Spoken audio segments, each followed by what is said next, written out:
moo di assemblée nationale jàkkaarloo ak député yi ci question d'actualité bi nga xam si doon nañ ko am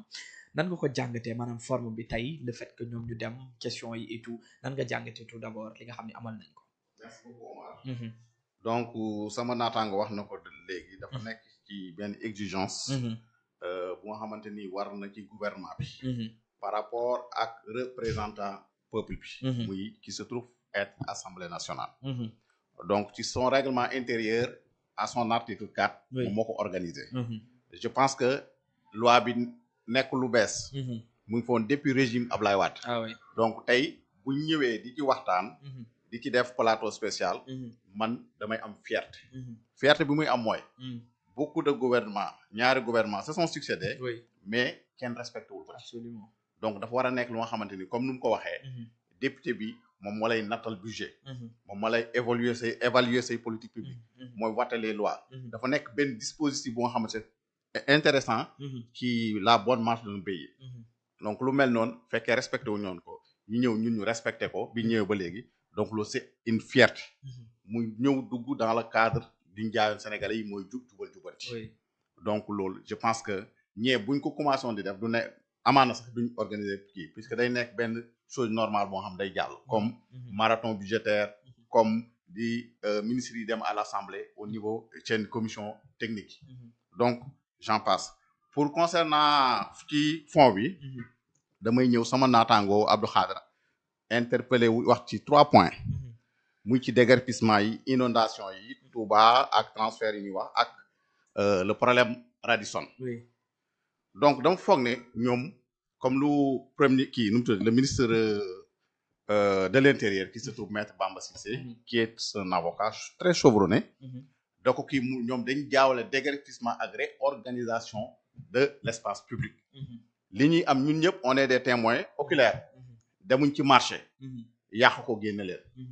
demuñ fi nga xamante ni mooy centre commercial. ñu yàq ko génne leen. lan lañ def mooy les trottoirs. yu nga xamante ni nit ñi boo demee le cas de Kër Massar. lan moo fa xew. gars yi dañoo génn marché ba. ñëw ba ci pont bi. ci trottoir yi. di fa exercer une activité commerciale. di fa def yeneen ak yeneen. donc loolu nag boo nekkee un état organisé un état sérieux doo bàyyi mu jàll. loolu la donc wax na pour affaire mesure d'accompagnement. ainsi mesure d'accompagnement wax na ko. wax na recasement. recasement boo koy def booy da ngay xam ku nga xamante ni da nga ñëw fekk ko espace bi muy liggéeyee. mu nga xamante ni dafay fay wala moom moo ko acquérir de droit. ngay soxla ko nga recaser ko wala kii mais lii amul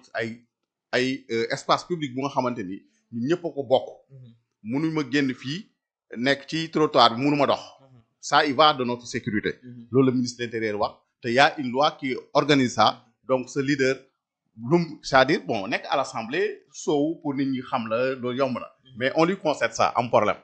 beneen bi mooy mu ngi wax ci affaire inondation yi mais bëgg naa balaa ngay ñëw ci inondation yooyu parce que Sénégal ñun dañu jàpp ni rek toujours bu ñu fekkee ay nit yoo xam si dañuy jaay wala dara dañu naan dañ ko buñ ko yëkkatee rek c'est-à-dire déguerpissement lañ koy woowee parce que ñi fi régime yi fi jotoon jaar même chose nii lañ ko doon defee déguerpissement lañ doon wax mais su ma comprendre bu baax li nga wax ak li nga xam si ni moom la maître Bamba Cissé wax mooy que ni kon ñii duñ leen mën a accompagner parce que nekkuñu ci place boo xam ne si ni dañuy fay ay droit ou pas. non du problème mu droit sax puisque ñu fa nekk lu mu bon mu ngi ñëw ci municipalité bi ab luñ fay jox quoi mais dafa nekk lu nga xamante ni état dafa organiser nit ki boo ko jëlee fenn nga war ko kii nga déguerpir ko excusez-moi pour war ko accompagner dafa am procédure bu muy laaj mais état seetaanul xale yi seetaanul marchand ambulant yi il a mis en place des structures yu nga xamante ni lu ci mel ni DER gis nga la déléguée générale de la DER day dem ci marché yi moom wala mu yebal ay ndawam ñu dem waxtaan ak am marchand yi wax leen DER lan moo ko tax a jóg wax leen DER pour ñoom la pour accompagner leen pour financer leen ñëpp xam nañ ne régime bi passé DER yu ñu wax c'est des fonds politiques lañ doon wax di ko joxe n'importe comment ak n'importe qui beneen bi am nañ benn FONGIP fonds de garantie pour des investissements prioritaires récemment man gis naa la directrice dem ba marché Colobane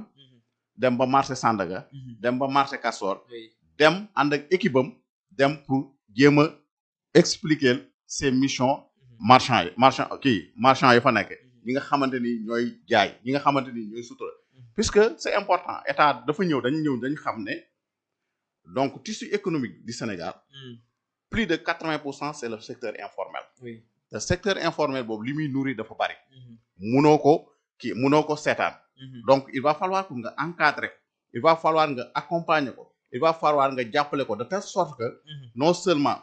moom dina am benn contribution am ci économie bi d'une manière significative moo tax toujours lu ñu war vis-à-vis ak le secteur informel dañu ko def mais nag doo defar ba nga xamante ni da ngay bàyyi mu am anarchie totale anarchie amul fenn pays ministre de l'intérieur dafa wax lu nga xamante ni lu ma marqué la mooy le développement ne peut pas être de pair avec l'indiscipline avec le désordre donc loolu rek nekk na lu nga xamante ni mooy wan ne état bi toujours li mu jaayoon sénégalais yi rawatina ndaw ñi yu nga xamante ni ñoom ñoo votel massivement suñu régime mooy Pastef ñu jaayoon loon jubal jubanti ñu ngi ci je pense que ku déglu premier ministre discours am bi nga xam ne toujours mu ngi ci jubal jubanti waaw ok si allez-y est-ce que mun naa ñëw ci yeneen question s'il vous plaît balaa ngaa dem si inondation bi rek ñu bañ a génn gum benn waa si déguerpissement bi mais le fait que le premier ministre wax na construction bi nga xamante moo di centre bi war a am CICES incha allah si ay fan yu néew nañ teg première pose pierre bi mais soo xoolee Pape Djibril Fall fu muy waxee mooy balaa ñu jëloon dindi ñu nekk si trottoir est-ce que waruñu leen woon defal benn espace boo xam ne au moins suñu leen fa jëlee même bu fekkee c'est pour réorganiser ñoom dinañ am fu ñu dem jaay toogum fa jaay en attendant au lieu coow li di am. Mame Diarra maa ngi lay gërëm sa question c'est une question très intéressante donc li nga wax ni bu ñu ko defee comme si que ñee dañoo nekk bu nga xamante des ayants droit il faut que ñu camper le cadre bi mooy ñii ci li nekk kii mais il faut que nga kii leen ba pare soog a ut lu nga xamante ni proposer leen ko donc lii ça date pas avec les kii ça date pas avec comment dirais ça lie pas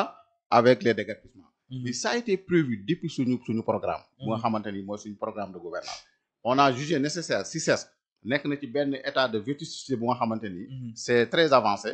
aussi CICES nu mu meloon commerce bi nu mu doon demee au niveau international melatu ko puisque dafa am yeneen levier yu ñëw mooy le commerce électronique donc il va falloir que ñu faire face à ça pour faire face à ça ñun suñu biir dëkk am nañ benn fléau bu fi nekk mooy fléau marchand ambulant am na fléau bu fi nekk il faut que ñu ñëw dogandu ko pour am lu ñu def l'état ce sont des prévisions ci lañ prévoir defar CICES benn chantre commercial moo xamante ni day nekk des normes nationales et internationales pour mun kii boo ma ko mayee dafa aborder waat beneen question bu am solo muy inondation yi ku kii ñu ngi ci profito di massaw fépp ñum daal puisque inondation ndox dafa nekk loo xam kenn mënu ko dëkk ak moom rawatina Touba buñ notee ne instant yi inondation bi dafa métti ren lu fa am ci inondation musu fa am moo tax lu mu wax ni am fa bi mu amee ñëpp gis nañ le ministre concerné mooy le ministre Cheikh Tidiane Dièye nelawul tëddul deful dara temps yëpp mu ngoon Touba visite sur visite dem di construire inondation bi amoon na ampleur boo xamante ni sax day am ay bassin yoo xamante ni day yàqu bu yàqoon ndox boobu ñëwaat dugaat ci biir kër yi aussi am na ñu nga xamante ni ay magu muri lañ dégg nañ leen nee nañ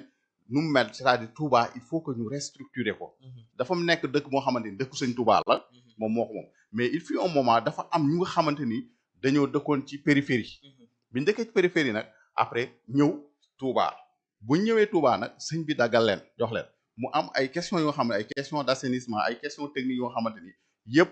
respecté wuñ ko puisque ñooñu dañuy ñëw ñu may leen kër bu ñëwee donc pour dépense sax dana ni xaw a të donc kooku du mun a def benn investissement boo xamante ni pour répondre les normes de l'assainissement donc loolu war na moo tax problème Touba dafa nekk benn problème boo xamante ni c'est un problème structurel nekkul conjoncturel il faut que ñu waxtaan ci il faut ñu xool am ñoo xamante ni war a def ay concessions ñi ñu war a déplacer ñu déplacer leen defaraat leen même s'il s'agit sax ci 100 000 logements yi ñu dugal leen ci ne serait-ce que pour des questions volet social leneen di dafa wax mu ne dafa am ay transfert ak ay dépenses yi nga xamante ni def nañ ko Touba mais gisuñ ko donc moom leader am député la du lii bu bëggee benn réponse substantielle du lii moo nag mooy koy leeral moom xam fu mu war a jaar mun a def question écrite bu koy defee question écrite mu jox ko gouvernement bi dina ko tontu mais assemblée nationale dafa nekk lieu bu nga xamante ni bon am na ñu nga xamante député yu nga xamante ni bon parfois dañuy ñëw bu séance plénière yu mel ni dañuy ñëw wane seen bopp waaye mais les débats techniques doo leen fa gis loolu moo nekk lu nga xamante ni kii mais ce leader bu defee question écrite adressé ko au gouvernement dina ko jox ay questions dina ko jox ay réponses na ko exhiber moom mu gaaw gën a bind faydu na ko exhiber mu kii man question écrite yi mu ko gis mooy yëpp exhiber lu muy wax mooy ci def yëpp mi ngi disponible sur net avec élégance bi ngay wax dama la dégg may continuer s'il vous plaît di nga am temps là pour nga répondre man question écrite bi ma ko gis mu bind mooy question écrite concernant le transport des étudiants loolu moom gis naa ko moo gën a gaaw a lu ñëw mu kii ko mais fekkee kii na ko kii na ko publier nit ñi xam beneen bi mooy mais Mbaye balaa ngay dem su fekkee c'est possible tey ki nga xam si da nga war a bind question écrite mu am fu muy jaar ba muy egg ca ki nga xam ne si ni moom moo gérer dossier tey ki nga jàkkaarloo ak moom ndax poser ko mu répondre du gën a yomb ko nga bind question écrite muy bëri ay circuit muy jaar mais le temps est pour foofu noonu par exemple le temps n'est pas kii à l'Assemblée nationale n'est pas suffisant donc pour mu jël kayitam mu bind question écrite le gouvernement est tenu de le répondre le gouvernement est tenu de le répondre dans ce cas moom dina xam lan la fekkee am na yeneen piste yu mu war a def yoon may na ko mu def ko beneen bi mooy Radisson dégg nañ le ministre du tourisme li mu ci wax ak jéego yu mu ciy def nee na moom bi muy def passation de service ci lañ ko wax kii bi mu écourter passation de service am dem xool bi mu demee xool lan la recevoir na les deux parties il a reçu partie bi nga xamante ni moom lañ dàq ñaari yoon mu reçu partie bi nga xamante ñoom ñoo yor le concessionnaire mooy le fermier benn yoon mu xool le contrat bi niñ ko tëggee mooy dafa tënk Sénégal pour ma wax la exemple rek mooy comme autoroute à péage dañoo ñëw Macky Sall ñëw fekk fi Ablaye Wade mu jox concession bi français yi avec des clauses yoo xam mënoo ko laal boo ko laalee sax boo demee tribunal arbitral yow li ngay fay moo ëpp fuuf yow li mu lay jural donc nag li mun a nekk mooy bien vrai que état du Sénégal moo ko moom mais contrat bi ñu ko def c'est un contrat boo xam ne n'est pas de droit sénégalais mais c'est un contrat de droit français toutefois que nga bëgg am lu ci kii dañ lay yóbbu tribunal arbitral boo demee tribunal arbitral lu mu lay mun a kii li mu mun a nekk mooy état jéem a waxtaan ak ñoom jéem a xool nu mu leen réintégrer si toutefois mun a nekk état am na yeneen structure hôtelière mu intégrer processus boobu nag ñu ngi ci vous vous rappelez Amadou Ba kañ lañ ko nommé ak léegi il n'a même pas encore la maîtrise de ses dossiers donc loolu je pense que c'est très tôt ñuy wax ne état amul ci benn volonté pour que loolu leer waaw ok merci beaucoup alors Mame Diarra bu fekkee balaa ñuy kii rek li nga xam si ni mooy si question yi mu doon wax léegi nii parce que nee na tamit lu ci nekk dafa am foo xam ne si ni fara wala jaar donc comme soxla ngeen am ay